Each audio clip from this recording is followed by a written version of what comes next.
Hi everyone, I'm Michelle from A Common Life, and you may have noticed that I have been absent from posting videos for about the past week. Well, I came down with Influenza A, and I was probably the sickest I have ever been as an adult. I was in bed for a week straight, which is very much unlike me. And so I wasn't able to post any video. So I'm really sorry about that, especially to all of my new subscribers. In the last couple of weeks, I've gotten so many new subscribers. So thank you guys so much for being here and checking out my channel. As you may know, I am the homeschooling mom of 5 children, and I post everything about homeschool, family life, organizing tips, anything that will basically help a mom with young children. Today, I just want to give you a little background about what happened last week and then give you a few tips on how to survive the flu when you have young kids at home with you.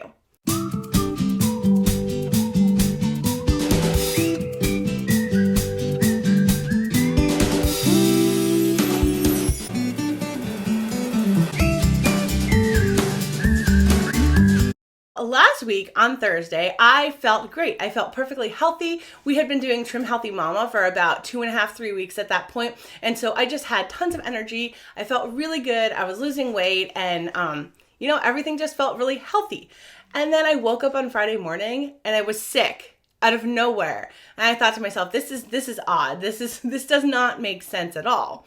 And I had never had the flu before. And so I went online and looked up flu symptoms. And I had literally every single flu symptom. I had aches and pains. I had congestion. I had a cough. I had a sore throat. I was exhausted and I had a fever. And one of the other symptoms that some people get is vomiting or diarrhea, which that actually isn't common in adults. So anyway, I did not have that.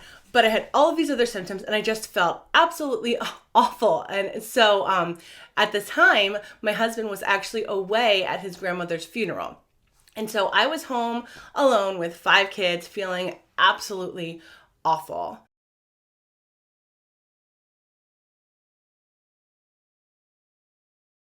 And so what I ended up doing was just crawling into bed, and I had the kids set up with different types of technology. Some were on tablets and some were on a TV and some were playing on a phone. And it just kept them busy so that I could rest because I was so sick that I didn't even want to read or watch a movie or anything. I literally just laid there feeling awful, kind of like dozing on and off all day long. That night at bedtime, I realized that I was in trouble because I have 5 kids and I have to put 5 kids to bed at night. And so what I ended up doing was I got the youngest, our 3-year-old, I was able to get him down and put him to sleep. And so that was just a small miracle because sometimes he can be very difficult.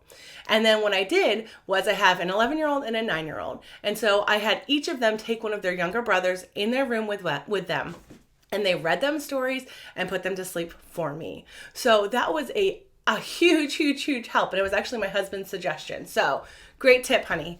And so if you are a mom who has a bunch of sick kids and you are home alone, I highly recommend getting some of those older children to kind of step up, have the kids, brush their teeth, get on their pajamas, go to the bathroom, do whatever they need to do, and then actually just read to them for you. That way you don't have to do that, especially when you're so sick. And I was coughing so much and I didn't want to spread my germs to my children.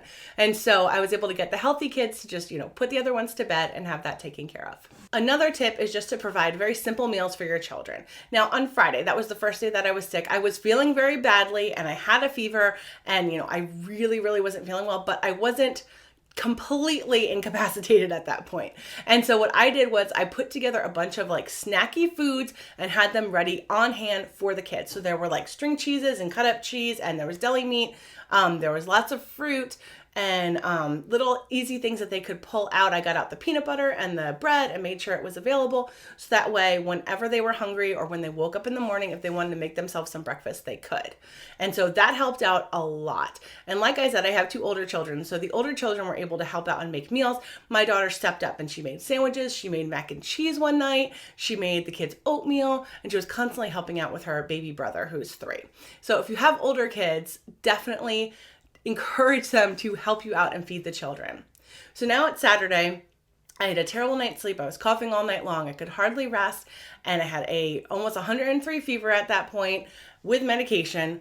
And so I was sick as a dog. And I basically spent that entire day in bed. And my husband was not coming home until the next day. And so I just let the kids have technology all day long. All they did was just watch movies and play video games and play on their tablets and play on the computer, and that is what they did for the entire day. And I did not feel guilty about it at all because I couldn't even function. I was only getting up to go to the bathroom. I didn't eat anything that day. I was so sick. All I was doing was drinking tons and tons of water. I actually calculated it after the fact, and I drank 1.5 gallons of water that day. My throat was hurting me so much. So that's another tip for you. One of the worst things that can happen with the flu is getting dehydrated, and that is the way a lot of people end up in the hospital. And so if you are alone and have the flu and you're taking care of your kids, you need to be drinking. You need to be drinking basically nonstop just to keep yourself hydrated. On top of drinking water, if you are able to, if your sore throat is not too bad, add some lemon and a little bit of mineral salt to that water as well, and that will help you with giving you some extra vitamin C and some minerals. You can also drink tea with honey. I have a tea that I love. It's called Throat Coat, and that tea is fantastic. And so if you can get yourself some really good tea, I just like to keep it in the house. I had run out, so my husband had to go get it for me. But keep that kind of tea in your house, any kind of tea that will help you with your cough and your sore throat, and add some honey to it and sip on it slowly. That makes a huge, huge difference in the way that your cough and your sore throat feel. And one more thing that I kept on hand was Ricola cough drops, or actually they were throat drops, and they make them with stevia. And so if you are someone who doesn't like to have a lot of sugar, because cough drops have a lot of sugar, get the ones with stevia. Those are really great honey and lemon flavored ones. Now, unfortunately for us, 2 of our kids did come down with the flu. Our 5-year-old and our 7-year-old sons both got really sick. Our 5-year-old amazingly basically slept for 24 hours and had a really high fever. It was almost 105 at one point. And then he woke up the next morning and he was better.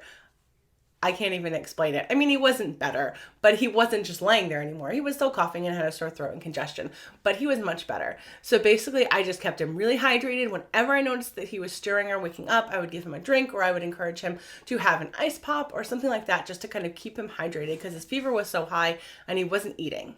So if you have young children in the house, make sure that you keep juice boxes or Gatorade or things like that that can keep them hydrated. You can make your own ice pops, or I had my husband go to the store and get some of those ice pops that are made from real fruit juice. You don't really want to give them like tons of sugar for no reason. So try to get the ones that are a little bit more natural, that are made from fruit juice, that are a little bit healthier and probably have some vitamin C in them. And then you just want to make sure that if the fever gets really high, that you're giving them the medication that they need. Our 7-year-old got a horrible, horrible cough. And so I ended up giving him a cough medicine for kids, and it did really help. And another thing that can help with coughs in children is honey. As long as they're not too young, make sure they're old enough to have honey. But honey can really help. Honey and tea, and then water with lemon, any type of juice that has vitamin C in it. All these types of things are really good to help your kids get healthy faster. And now my last bit of advice is probably the most important one, and the one that we couldn't do because my husband was away. But quarantine. Whenever I have a sick kid, or whenever I'm sick myself, or if my husband gets sick, we quarantine. Thankfully, we have a guest room in our house, and so we are able to basically just send the sick person there, and then I will take care of them as they need, but they'll just kind of stay away from everyone else. In our case this time, I wasn't able to quarantine myself because I was the only one, and unfortunately 2 of the kids did get sick with the flu. But once they did, they stayed with me in my room. And so for a week straight, I had little kids in bed with me, and we just tried to stay away from everyone else. So that is a really good tip. If you can do that, if you can figure out a way to set a part in your house aside for your children or yourself who are sick, please go ahead and do that. So as you can tell, I am still sick. Obviously, I sound really congested and I still have a cough, but I'm getting a lot better. The crazy thing about the flu is that it just makes you so tired. And so I have just been exhausted. I have been sleeping 12 hours at night, which is so unlike me. I usually sleep around 6 to 7 hours at night. I don't require that much sleep.